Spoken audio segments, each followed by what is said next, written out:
फलक तू गरज तू बरस तू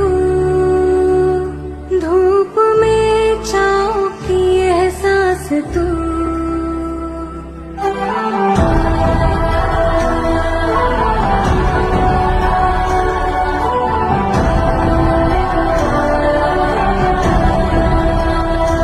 जीत तू जान तू जा।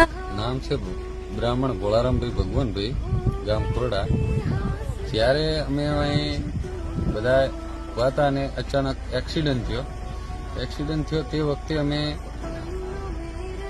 અચાનક ખબર પડી ત્યારે બધા પબ્લિક દોડીને એના આજુબાજુ વાળા અમે પહોંચ્યા ત્યારે એક બાઇક વાળો પડી ગયો હતો. એક ભાઈ હતો, એક બેન હતા અને એક છોકરો હતો. તે તરત અમે જઈને બધાએ ઊભું કર્યું ને કોઈ લેડીઝ હતી સાઈડમાં લીધી. ત્યારે